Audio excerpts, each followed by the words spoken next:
Alhamdulillahi Rabbil Alameen. Allahumma salli ala Muhammadin wa ala alihi wa sahbihi wa sallam. One of the ways that we can test the truthfulness or the veracity of any message or any claim to revelation is by examining the life and the behavior of the person who claims to carry the message. In this case, of course, we're going to look at the life of the Prophet Muhammad. May God's peace and blessings be upon him. And we are going to look at the life of the Prophet Muhammad in an analytical sense, in a rational way. We want to ask ourselves or pose three simple questions, or three variant possibilities. The first possibility is that the Prophet Muhammad, or that any person in fact who claims to be a prophet, who claims to be receiving revelation from God, we can apply these possibilities to that individual. Or in fact any individual who's making a claim about anything. The first possibility is that that individual is a liar. That individual knows that they are not receiving revelation from God, and they purposefully go out to deceive people concerning this issue. Now obviously such a character, such a personality would display various characteristics, and that there are certain things that would necessitate the effectiveness of such a deception. We'll examine those issues just in a minute. The second possibility is that the individual is not a liar. The individual sincerely and truly believes that they are receiving revelation from God, but they are deluded. They are perhaps suffering from some type of psychotic mental condition. Perhaps they are suffering some form of delusion, but the person sincerely and truly believes that they are a messenger from God. They are not lying, they are not deceiving, they actually truly believe it. And such an individual will also display certain characteristics, certain attributes, certain ways of behaving. And the third possibility is, of course, that that individual is telling the truth. That individual actually is indeed receiving revelation from God. What we want to do is apply this analytical approach to the Prophet Muhammad. And we don't have time to examine in depth and in detail the whole life and the character of the Prophet Muhammad. So what we want to do today, very briefly, is begin by discussing what the opponents of Islam have said in their arguments about the Prophet Muhammad. Now, being opponents of Islam, of course, they are not prepared to accept the third alternative, that Muhammad, may God's peace and blessings be upon him, was a prophet. So they have to find some other explanation. They have to come to some other conclusion as to why Islam is the way it is. How did the information in the Quran come to be the way it is? How do we explain the behavior and the life and the teachings of Prophet Muhammad and the whole of Islam? Since they can't accept that he is a prophet of God, they must find an alternative explanation. Now, one of the oldest polemicists against Islam was a man called John of Damascus. John of Damascus was a monk who wrote some of the first actual written attacks against the Prophet Muhammad. Of course, in the life of Prophet Muhammad, he suffered many attacks and many insults and many abuses by the Quraysh. But this was the first constructed attack against the Prophet Muhammad, and even these writings exist today. And John of Damascus posited the argument that Muhammad had invented Islam. He was a liar. The whole thing was contrived, the whole thing was invented. And in order to explain the information in the Quran, John of Damascus said that the Prophet Muhammad learnt it from a Nestorian priest. A Nestorian priest, the Nestorians are a sect of Christianity. And he claimed that all of this information was learnt from a Nestorian priest, and others have proposed the same type of idea, that he had someone from whom he was gathering all of this information, maybe some priest, maybe some rabbis, but anyway, this information must have come from some human source, someone who was well versed, someone who was knowledgeable in religious affairs, in legal affairs, and so on and so forth, who was feeding Muhammad this information. And that Muhammad invented this whole religion for his own personal gain. So this is one proposition. Now, some modern writers have taken that same approach, but they have tried to give the cloud, as we could say, a silver lining. They said, yes, Muhammad invented Islam, but his intentions were good. He invented it because he found his people in such a bad condition that he wanted to improve their condition, and he decided that monotheism and removing them from idolatry was the best path to their reformation. But it still leaves the question, from where did Muhammad get this information from that we find contained in the Quran and in the teachings of the Prophet Muhammad? It still leaves us with the position that he must have lied, he must have invented it, he must have got that information from somewhere. So this is one particular group of writers have gone down this line. And they obviously will not accept that the Prophet Muhammad is a messenger from God. The other group has taken a different approach. They examined the life of Prophet Muhammad, and they said that, well, everything we can see about this man, from his character, from his personality, from the way that he behaved, from his personal characteristics that he displayed to his wives, to his companions, and so on and so forth, shows that this man genuinely believed that he was a messenger of God, because he did not behave in the manner and with the characteristics of a liar. In fact, as we have previously mentioned, he was known amongst his people for his truthfulness, his trustworthiness, and his honesty. One of the nicknames that the pagan Arabs had given to Prophet Muhammad before he claimed prophethood was Al-Amin. And Al-Amin means in Arabic the truthful and the trustworthy. He was well known amongst them for his honesty, his truthfulness in his dealings, and his sincerity. And these characteristics the Prophet Muhammad continued to display throughout all of his life. And so they said, well, the Prophet Muhammad manifested this apparent and obvious sincerity and truthfulness. We don't find duplicity in his character. We don't find deceitfulness in his character. So they said, no, we cannot accept that the Prophet Muhammad was a liar. Therefore, we believe that he was deluded. He was suffering from some psychotic condition, some form of epilepsy, some neurosis that made him believe that he was a prophet, but he was a very sincere individual, although concerning the issue of being a prophet of God, of course, we don't accept that. This is what they claim. Therefore, they explain the life of Prophet Muhammad, and they explain him by saying that he was suffering some type of delusion. Now, what is interesting is when we bring both of these two ways of describing or explanation for the life of Prophet Muhammad together, when we bring them together, we are left with a problem. And the problem is this, is these two different ways of examining the life of Prophet Muhammad actually contradict each other. The first one says that we need to explain the information in the Quran. We need to explain its deep knowledge of theology, of philosophy, of law, of religion, of history, of science, and all of these things are manifest and clear in the Quran.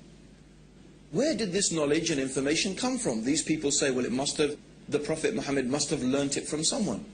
But the other is that the Prophet Muhammad was honest and truthful and trustworthy. So on one hand, we need, or the people who are trying to attack the Prophet Muhammad and say that he's not a prophet, they need on one hand to say he was a liar, and they need to say that to explain the information in the Quran. On the other hand, they need to say that he was deluded, because that's the only way that they can explain his truthfulness and his sincerity. But of course, somebody can't be a liar and be deluded both at the same time. You can't be a liar and be deluded both at the same time. You can only have one or the other.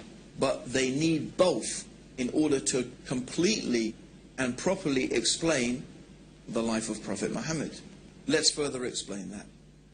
If you are deluded and you think that you are a messenger of God, when someone asks you a question, or when you are confronted with a problem, you don't think, oh, let me run off and ask my source of information, my rabbi or my priest who's teaching me things, because you don't need to, because you think God is going to reveal that to you. So a deluded person does not go off seeking information from someone or somewhere because that person believes that God is going to reveal that information to them. This is how a person who is deluded into thinking they are receiving revelation behaves. So we see the impossibility of having both things at the same time. Of course, a simple way to reconcile these conflicting opinions is that the information in the Quran concerning theology and philosophy and history and science and so on and so forth is there because this knowledge has come from God. And the sincerity and the truthfulness of the Prophet Muhammad is there because he was exactly what he claimed to be, a messenger of God. And in fact, this is the sincere and honest way to reconcile these two things, to come to the rational conclusion that the Prophet Muhammad must be what he claimed to be, a messenger of God. Now, I just want to use 3 incidents from the life of the Prophet Muhammad. There are so many that we could use and so many things that we could illustrate our examples with from the life of Prophet Muhammad. In fact, I do encourage everybody to get hold of a good, authentic life history of the Prophet Muhammad written by a Muslim and read it for yourself. And I am sure that if you are sincere and you are honest to yourself, that you'll be convinced that this man is a messenger of God. But I want to take only a few examples. The first example I want to take is in the early days of Islam, when the Prophet Muhammad had begun preaching his message, and the pagan Arabs, the leaders of pagan Arabian society, began to realize that the message of Islam was not going to go away. In fact, more and more people were becoming Muslim. And many of them were slaves and women, the most downtrodden and exploited people in society. And they began to see that Islam had the potential to upset their whole social structure and their status quo and their control over society. So they came with a proposition to the Prophet Muhammad. This is the leaders of the pagan Arabs. They said, look, if you want to be our king, if what you desire by calling people to this religion is to be our king, we will make you our king. If what you desire is money, then we will make you the richest man amongst us. If you desire women, name whatever women that you wish, and we will take the most beautiful women of Quraysh and marry them to you. And if you are suffering from some illness or from some disease that you say this spirit comes and talks to you, we will spend any amount of money and do whatever we can until you are cured from this illness. So if we really think about this offer that was made by the pagan Arabs to Prophet Muhammad, every possible worldly motivation is there. Do you want to be the king? In other words, if the Prophet Muhammad is seeking to be a ruler and to be king, they'll say, we'll make you our king. You want to be rich? If that's your motivation, we'll give you money. You want women? We'll give you whatever women you like. You have some problem, you have some disease, we will spend whatever it takes until it is cured. What is there? What worldly offer is not contained in this offer? It's all there. If the Prophet Muhammad was motivated by any worldly needs or by any worldly desire, he could have accepted their offer and it would have been satisfied. So what was his reply? His reply to his uncle is famous. In one of the books of Seerah it is mentioned that, oh my uncle, if you give me the sun in one hand and the moon in the other, I will never leave off calling to this message. Or in another time he said to his uncle, that I cannot abandon calling to this religion and to this message any more than you could take a torch and light it from the sun. So clearly, the Prophet Muhammad was not motivated by worldly desires. And we have to again pose the question, is this the manner of a liar? Is this the manner of a deluded person? Then another amazing incident that we want to narrate is when the Prophet Muhammad first publicly called people to Islam. A truly remarkable thing happened. He stood on the top of a mount, of a particular hill in Mecca called Mount Safa. And traditionally, this was a place where if Mecca was being attacked, someone would go and stand on the top of this hill and shout a warning to the people that the city was being attacked. So the Prophet Muhammad went to the top of this mountain and started shouting and calling the people. So the people came, and all of the tribes, everybody came, and if the leader of the tribe did not come, they sent a representative.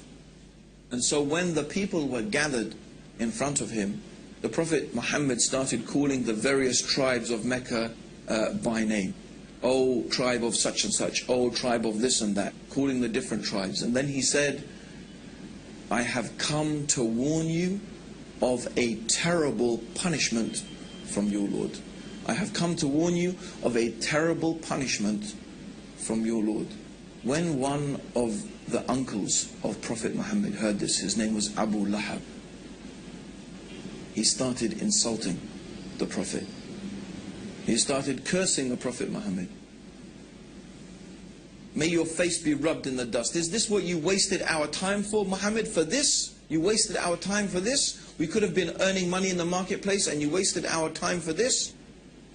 And this is when some verses of the Quran were revealed. These verses of the Quran are very well there. It's one of the short chapters at the end of the Quran. Tabat yada abi lahabin wa tab. But very briefly, that's not the whole chapter, but what the meaning of this chapter is that this small verse of the Quran is saying that you, Abu Lahab, and your wife, you are going to be in the hellfire because of your persistent disbelief. Now, Abu Lahab was a character that whatever the Prophet Muhammad said, this man would contradict it. In fact, when the Prophet Muhammad used to go and try and teach the people and talk to them about Islam, Abu Lahab would follow behind him, and then he would warn the people and say, this man is a liar, this man is trying to misguide you, don't listen to him, will you abandon the religion of your ancestors, and so on and so forth. So every time the Prophet was trying to call the people to the beauty of the worship of the one God, to this true religion, this man would contradict him. But all this man, Abu Lahab, ever needed to do to almost demolish Islam was to testify that there is only one God, Allah, and that Muhammad was the messenger. And then he could say, well, I am a Muslim now, but what are you going to do with this verse of Quran that says that I'm going to be in the hellfire and that I will die a disbeliever? But for 10 years, these verses of the Quran and this Abu Lahab existed side by side. But he could never take this testimony of faith. Would a liar behave like that? Would someone who is inventing something begin with such a dangerous challenge? People who are lying and people who are deceivers, they're usually very careful and manipulative in the way in which they deal with things. But these verses of the Quran show the complete honesty and the complete sincerity and the forthrightness of this message of Islam. Believe in Allah and His Messenger, or you will face a terrible punishment from Allah. And when this man Abu Lahab protests and he starts insulting, then these verses come from God to the Prophet Muhammad. You are going to suffer eternally for your disbelief. This is not a very, if you were a conniving person, lying and deceiving, I don't think this is the way that you would think of starting your message, because then the man would say, but actually I was really thinking about becoming Muslim and I wanted to embrace Islam. And you would look really a fool. So we see that, and this is what we mean, is that when you're looking at the life and the teachings of the Prophet Muhammad, You do not find the characteristics of a deceiver and of a liar. Yet when we go and we examine the Quran, we find all this knowledge, all this information, that even some of these things scientists have only begun to discover today. It's truly remarkable. Now there's one final incident I want to mention that is really, again, a very strong and very clear illustration that the Prophet Muhammad must have been a messenger from God. And this is some later time in Medina. The Prophet Muhammad had a son. The son, his name was Ibrahim, and the Prophet Muhammad, of course, may God's peace and blessings be upon him, you know, he longed for a son, and he had this beautiful son. His name was Ibrahim. But when Ibrahim was 6 months old, just 6 months old, this baby died actually in the arms of the Prophet Muhammad. Now, on the very same day which the son, the child of the Prophet Muhammad had died, there was an eclipse of the sun. So imagine that. The Prophet Muhammad's son dies, and the very same day there is an eclipse of the sun. And I'm sure there's many people, even right now, who would say, that's it for me. If there was an eclipse of the sun on the same day that his son died, he must be a prophet of God. You would think of it that it's a type of proof. And in fact, in those days, when people were very superstitious, they started running out of the buildings. They had heard that the Prophet Muhammad's son had died, and now they were seeing an eclipse of the sun, and they started coming out of their houses saying, look, even the sun darkens for the death of the child of Prophet Muhammad. So this is what the people were saying. Now imagine, if you had been spending so many years lying to people, trying to fool them about this thing, you would say, you see, I told you, the thing I've been telling you all along, you see, this is a proof from God. And if you were deluded, you would be thinking, yes, this is a sign from God to show that I'm a messenger. But what did Prophet Muhammad do? He called the people and he said to them, and when he called them, he assembled them in front of them, he said, this is just the sun and the moon. And they are from the natural ayat of God, the natural processes that God has made. And the sun and moon does not eclipse or rise or set for the death or the birth of any man. So when you see this, pray to your Lord. Is this the words of a deluded person? Are these the words of a liar? No. These are the words of a man who was exactly and truly what he claimed to be, the last and final messenger of God, who has brought the guidance for the peace and the benefits of all humanity until the day of judgment.